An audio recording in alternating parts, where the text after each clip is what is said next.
ఒక ఊరిలో రాము అలాగే సోము అని ఇద్దరు మంచి స్నేహితులు ఉండేవాళ్ళు. అయితే వాళ్ళిద్దరి స్నేహం గురించి ఆ ఊరిలో తెలియని వారంటూ ఉండేవారు కాదు. అంత గొప్ప స్నేహితులు వాళ్ళిద్దరూ. అలా ఉండగా రాము కొంచెం పేద కుటుంబంలో పుట్టిన ఎంతో ఉన్నతమైన మనసుతో ఉండేవాడు. అలాగే సోము కాస్త ఉన్నత కుటుంబంలో ఉన్న చాలా పిసినారుగా ప్రవర్తించేవాడు. అలా వాళ్ళిద్దరి స్నేహం చిన్ననాటి నుండి కావడంతో ఎంతో బలపడుతూ వచ్చింది. వాళ్ళు ఆ ఊరిలో ఎక్కడికైనా సరే ఇద్దరు వెళ్ళిపోతూ ఉండేవాళ్ళు. అలా వాళ్ళ బాల్యం కాస్త ముగిసి కాలేజ్కి వచ్చే నాటికి రాముకి ఒక చిన్న సైకిల్ కొనిచ్చాడు వాళ్ళ నాన్న. అలా రాము ప్రతిరోజు కాలేజ్కి వెళ్ళేటప్పుడు సోముని ఎక్కించుకొని కాలేజ్కి వెళ్తూ ఉండేవాళ్ళు. అలా వాళ్ళ స్నేహం చాలా బలపడింది. అలా ఉండగానే రాముకి సోముకి ఒక చిన్న అలవాటు ఏర్పడింది. రాముకి చాలా మంచి మనసు ఉండేది. ఎవరు ఏది అడిగినా కాదనకుండా ఇచ్చేవాడు రాము. కానీ సోము మాత్రం ఉన్నా సరే లేకుండా చాలా పిసినారిగా ప్రవర్తించేవాడు.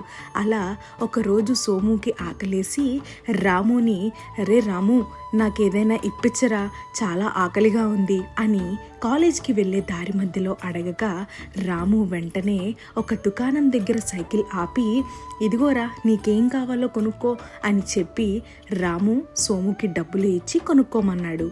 సోము తనకు నచ్చింది కొనుక్కొని చిల్లర కూడా రాముకి ఇవ్వకుండా జేబులో పెట్టుకొని వెళ్ళిపోయేవాడు. అలా రాము ఏమీ మాట్లాడకుండా తన ఉన్నతమైన మనసుతో వాళ్ళ స్నేహాన్ని అర్థం చేసుకొని ఎంతో కలివిడిగా ఉండేవాడు. అలా రాము సోము ఇద్దరూ కలిసి ప్రతిరోజు కాలేజ్కి వెళ్ళి వస్తూ ఉండగా సోము ఇదొక అలవాట్లా మార్చుకొని ఎప్పుడు రాముని ఏదో ఒకటి కావాలి అని చెప్పి అడుగుతూ ఉండేవాడు. కానీ రాము ఎప్పుడూ కాదనకుండా తనకి ఏదో ఒకటి ఇప్పిస్తూనే ఉండేవాడు. ఆ కృతజ్ఞత కూడా లేకుండా సోము ఎప్పుడు తను డబ్బులు ఇచ్చినా చిల్లర జేబులో పెట్టుకొని తనకి తిరిగి ఇచ్చేవాడే కాదు. కానీ రాము ఏమీ మాట్లాడేవాడు కాదు. అలా వాళ్ళ స్నేహం ఉంటూ ఉండగా అనుకోకుండా ఒకరోజు రాము దగ్గర డబ్బులు లేకుండా పోయాయి. అయినా సరే సోము పట్టించుకోకుండా, "ఏరా, ఈరోజు నాకేమీ ఇప్పియవా" అని అడిగితే దానికి రాము, "లేదురా, ఈరోజు మా నాన్న దగ్గర డబ్బులు లేవు అనుకుంటా, నాకు ఇవ్వలేదు. ప్రతిరోజు ఇచ్చే మా నాన్న ఈరోజు ఇవ్వకపోయేసరికి ఎందుకో నాకు అడగబుద్ధి కాలేదురా" అని చెప్పగానే వీడి దగ్గర డబ్బులుండి కూడా నాకు ఇవ్వట్లేదేమో అని చెప్పి సోము తన మనసులో అనుకొని వెంటనే, "సరేలేరా, ఇన్నాళ్ళు ఇప్పించావనే కదా నువ్వెంత గీర చేస్తున్నావు" అని అనగానే రాము, "ఏంట్రా సోము అలా అంటావు? నేను ఉన్నదే చెప్పానురా, నువ్వు నమ్మినా నమ్మకపోయినా అదే నిజం" అని రాము సోముతో అంటాడు. దానికి కోపం వచ్చిన సోముకి అక్కడి నుంచి వెంటనే నడుచుకుంటూ వెళ్ళిపోతాడు. కానీ రాము ఆ సంఘటన గుర్తుకొచ్చి చాలా బాధపడతాడు.